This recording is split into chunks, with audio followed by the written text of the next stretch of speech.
आज बजट के बारे में पढ़ना है हम लोगों को। इसके पहले जो चैप्टर्स चल रहे थे खत्म हो गया वो। बजट में बजटरी कंट्रोल हमारा टॉपिक है और बजटरी कंट्रोल में प्रिपरेशन ऑफ बजट पहले अपन देखेंगे। तो हमारे पास सबसे पहला जो बजट है वो फिक्स्ड एंड फ्लेक्सिबल बजट है। कोर्स में आगे भी कुछ बजट हो सकते हैं जैसे कि cash budget, sales budget, purchase budget, production budget, लेकिन इम्पोर्टेंट सबसे ज्यादा क्या है हमारे पास, फिक्स्ड एंड फ्लेक्सिबल बजट है। आवाज आ रही मेरी सबको आपको? ठीक है। चैप्टर को स्टार्ट करने के पहले कुछ चीजों पे बात करेंगे हम लोग, उसके बाद फिर इस चैप्टर पे बात करेंगे। आप लोग ने अभी म्यूट कर दीजिए अपना ऑडियो। सबसे पहली बात ये कि फिक्स्ड एंड फ्लेक्सिबल में क्या अंतर है, क्या डिफरेंस है। तो फिक्स्ड बजट जो होता है वो उसके जो एलिमेंट्स हैं वो चेंज नहीं होते, वो लॉन्ग टर्म के लिए एक जैसा रहता है। अगर आप ऐसा बजट बना रहे हो साल भर के लिए कि साल भर वो थ्रू आउट ईयर सेम रहेगा, उसके एलिमेंट सेम रहेंगे, उसके रेट सेम रहेंगे, तो वो फिक्स्ड बजट है। लेकिन आपके बजट में कुछ ऐसी बातें हैं जो हर महीने, हर दिन या हर सिचुएशन के हिसाब से क्या हो सकता है, कुछ चेंज हो सकता है, कम ज्यादा हो सकता है। तो वैसा बजट जिसमें आप चेंजेस ला सकते हो वो फ्लेक्सिबल बजट होता है। और फिक्स्ड एंड फ्लेक्सिबल बजट का मतलब ये है कि एक ऐसा बजट जिसमें दोनों ही चीजें होती हैं। अब दोनों ही चीजें कैसी होंगी, तो इसके लिए आप ध्यान देंगे। बजट के अंदर होता है खर्च। बजट में हम किन चीजों को रखते हैं, खर्चों को रखते हैं, खर्चों का बजट बनाते हैं। तो यहाँ इनकम का भी बजट बनता है, इनकम के अकॉर्डिंग खर्चों का बजट बनता है। लेकिन फिक्स्ड एंड फ्लेक्सिबल बजट में हम क्या सीखेंगे कि खर्चों का बजट कैसा हो, कि हमको कितने कितने खर्च आने वाले हैं। तो यहाँ पे मैं दो तीन चीजों के बारे में बात करूंगा, पहले मैं लिख दूं। एक हम बात करेंगे लेवल के बारे में, ठीक है। लेवल के बाद हम बात करेंगे ओवरहेड्स के बारे में, फिर उसके बाद हम फॉर्मेट देखेंगे, ठीक है। ये तीन चीजें हम लोग करने वाले हैं। सबसे पहले क्या पढ़ेंगे, level, then overhead, then format. तो लेवल के बारे में बात करते हैं। लेवल क्या होता है, एक किसी भी प्रोडक्शन यूनिट में मशीनें होती हैं, मशीनों की कैपेसिटी होती है, या पूरा ओवरऑल फैक्ट्री की कैपेसिटी होगी कि भाई वो एक महीने में एक सर्टेन यूनिट तक प्रोडक्शन कर सकते हैं। एक साल में मान के चलते हैं, कपड़े बनाने वाली कंपनी है, फैक्ट्री है, वो कपड़ा बनाने वाली जो फैक्ट्री है वो एक साल में 10,000 टन, 10,000 टन क्या कर सकती है, प्रोडक्शन कर सकती है। और इस प्रोडक्शन करने के लिए इसके पास एक मशीन लगी हुई है, एक मशीन है, ठीक है। एक ही मशीन की बात कर रहा हूं मैं। एक मशीन में कितना प्रोडक्शन कर सकता है ये, 10,000 टन। तो जो 10,000 टन है ये इस मशीन का 100% कैपेसिटी है। ये कितना है इसका, 100% कैपेसिटी, नॉर्मल कैपेसिटी है। अब जिस मार्केट में ये अपने कपड़े को सेल करते हैं उस मार्केट में रिक्वायरमेंट 7,000 यूनिट्स की है, 7,000 टन्स की है। तो मेरे को आप ये बताइए कि अगर मार्केट 7,000 टन डिमांड करता है तो क्या आप 10,000 टन मैन्युफैक्चरिंग करोगे? नहीं करेंगे। तो हम क्या करते हैं, हम 7,000 ही करेंगे। अगर मार्केट आपसे 5,000 डिमांड करता है तो आप कितना प्रोडक्शन करोगे, फिर उस केस में 5,000 करोगे। तो ये प्रोडक्शन किस पे डिपेंड कर रहे हैं, आपकी कैपेसिटी तो 10,000 है, ओके, लेकिन 10,000 करना है नहीं करना है ये किस पे डिपेंड करता है, मार्केट सिचुएशन पे। अब मार्केट सिचुएशन ये बोल रहा है कि मार्केट में अभी आवश्यकता अपने को 7,000 टन की है, तो वो 7,000 टन कितना परसेंट हो गया, 70% हो गया। क्यों 70% हो गया, क्योंकि 10,000 हमारा 100% था। 10,000 कितना परसेंट था, 100%। हाँ, 7,000 कितना परसेंट हो गया, 70%। अगर आपको 5,000 यूनिट प्रोडक्शन करना है मतलब आप अपने कैपेसिटी का 50% यूज कर रहे हो। 2,000 करना है दैट मीन्स 20% कर रहे हो। परसेंट निकालने आता है ना आपको। तो ये लेवल्स होते हैं, ये लेवल होते हैं कि आप कौन से लेवल में वर्क कर रहे हो, कैपेसिटी के 50% में, 60% में, 80% में, या फुल कैपेसिटी में। तो ये आपके क्वेश्चन में दिया रहता है कि आपको कौन कौन से लेवल में मैन्युफैक्चर करना है। ठीक है, ये बात आ गई समझ में लेवल के बारे में।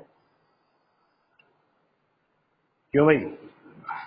हाँ, एक मिनट में इसमें कहीं जाके इलस्ट्रेशन में दिखाता हूँ, पहले लेवल लिखा होगा तो।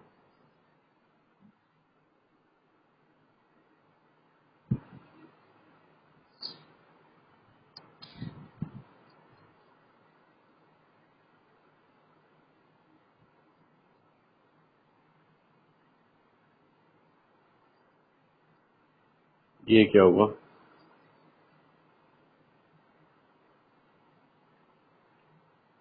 ठीक है, तो लेवल के बाद सेकंड हम लोग जो बात करेंगे, जब तक ये पिक्चर आ रही है यहाँ पे स्क्रीन पे, तब तक थोड़ा बात कर लेते हैं।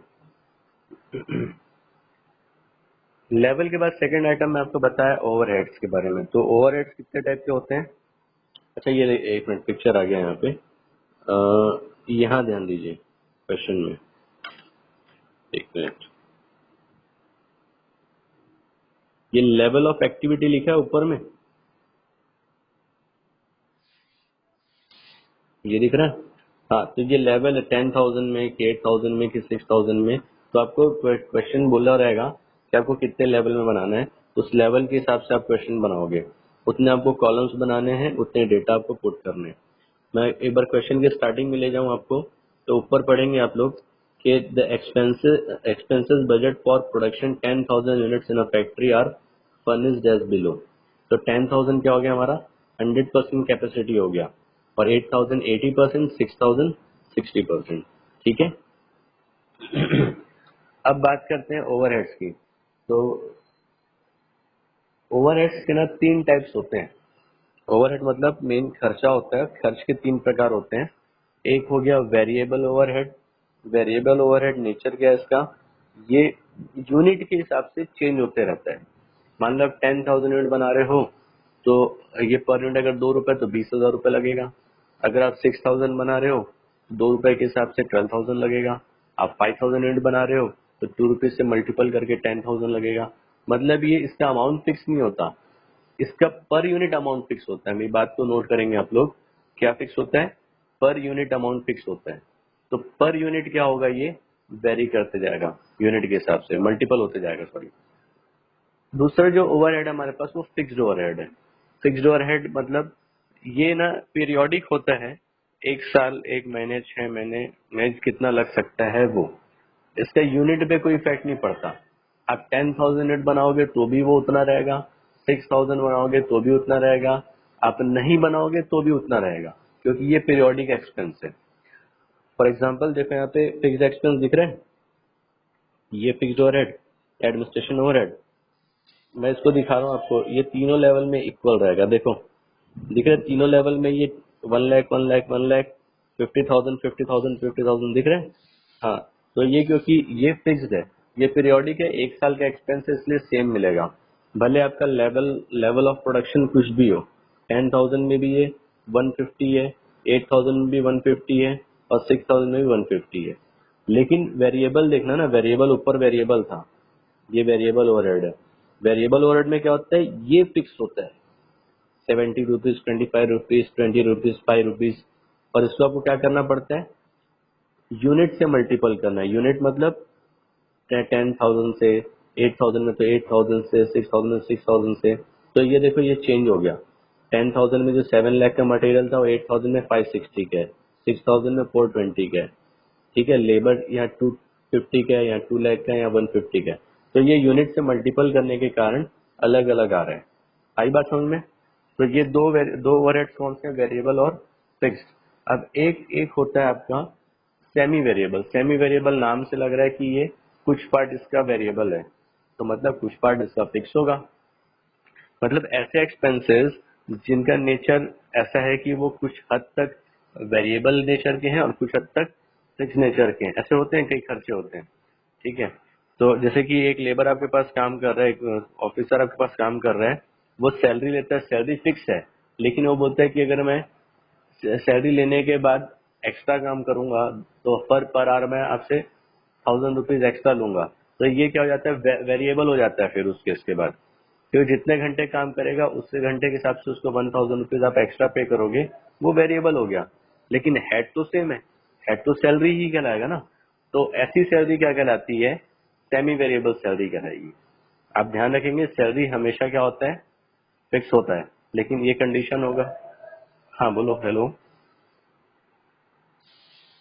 हाँ, और वेजेस का नेचर ना वेरिएबल होता है। वेजेस क्या होता है, पर यूनिट के हिसाब से कैलकुलेट होता है। तो जो आपके पास एक टास्क है ना, वो यहीं पे है कि आप कैसे किसी भी एक्सपेंस के फिक्स और वेरिएबल पार्ट को स्प्लिट करोगे। ये स्प्लिट करने आना चाहिए। आपको क्वेश्चन में बोल देगा कि भाई इसका 10% फिक्स है, तो आप उसके ना बेस अमाउंट का 10% अलग कर लो और बाकी अमाउंट जो 90% है उसको वेरिएबल कर दो, बेस से डिवाइड करके। मैं सिखाऊंगा कैसे होता है, अभी फिलहाल आप लोग थ्योरी पे ध्यान दो। तो एक बात हो गई ये ओवरहेड्स की। कितने ओवरहेड हो गए हमारे पास, 3। कौन कौन से, वेरिएबल, सेमी वेरिएबल और फिक्स्ड ओवरहेड। ठीक है, लेवल्स की बात कर लिए। अच्छा, अब हम लेवल और ओवरहेड्स की बात कर लेते हैं। तो तीसरा टॉपिक हमारा होता है फॉर्मेट। तो भाई अगर आप ये दो चीजें कर लेते तो फॉर्मेट ऑलरेडी आपने कर लिया। देखो फॉर्मेट में क्या, आप हेडिंग डाले फ्लेक्सिबल बजट, ठीक है, एक फिक्स पार्ट इसमें ऑलरेडी है, यहाँ आप लेवल रख रहे हैं और यहाँ पे आप ओवरहेड्स रख रहे हैं, तो ये फॉर्मेट हो गया आपका। ठीक, फॉर्मेट इसका बहुत इजी है। आपको तीनों एक्सपेंसेस को अलग अलग रखना है, तीनों को टोटल करना है, A B and C, and last में आपको ग्रैंड टोटल करके उनकी यूनिट से डिवाइड कर देना है, तो ये आपको पर यूनिट आंसर देगा। ठीक है, कॉस्ट पर यूनिट। फॉर्मेट में खास ध्यान रखेंगे कि आपको आंसर लास्ट में पर यूनिट में निकाल के दिखाना है। ठीक है, पहले आप सेपरेट सेपरेट तीनों को टोटल करोगे, ए का, बी का, सी का, उसके बाद फिर तीनों को जोड़ दोगे, जैसे यहाँ पे जोड़ा है ए प्लस बी प्लस सी, और उसके बाद जो ये जो आपके पास अमाउंट आता है उसको इस यूनिट से आप डिवाइड करोगे तो पर यूनिट रेट निकल जाएगा। ठीक, ये कौन से नंबर का इलस्ट्रेशन है हमारे पास, 20 नंबर का ना। मैं एक बार पीछे जाके देखता हूँ कोई छोटा इलस्ट्रेशन मिलता है तो। फिलहाल आपको कॉन्सेप्ट समझ में आया क्या क्या चीज का कैसे है ये। एक बार और डिफरेंस मैं बता दूं, वेरिएबल का नेचर क्या होता है, वेरिएबल पर यूनिट इक्वल होता है और यूनिट के हिसाब से, आउटपुट यूनिट के हिसाब से क्या होता जाता है, ये वेरी करते जाता है। ठीक है, देखो यहाँ पे आपको छोटा सा दिख रहा होगा, मटेरियल 70 रुपए लिखा है, तो ये 70 ही रहेगा। 10,000 से मल्टीपल करोगे तो 7 लाख होगा, 8,000 से मल्टीपल करोगे तो 5,60,000 होगा, 6,000 से मल्टीपल करोगे तो ये 4,20,000 होगा। लेकिन पर यूनिट क्या है, ये इक्वल है। और फिक्स का क्या नेचर होता है, फिक्स अमाउंट वाइज फिक्स होता है, उसको यूनिट से कोई मतलब नहीं, इनसे कोई मतलब नहीं है उसको। ठीक है, ये 1 लाख था, इसमें भी 1 लाख, इसमें भी 1 लाख। अच्छा, जीरो लेवल पे भी आप प्रोडक्शन करोगे तो 1 लाख ही होगा, क्योंकि ये एक साल का, एक ईयर का पीरियोडिक कॉस्ट होता है। ठीक है, आई बात समझ में। चलो चलो चलो ठीक।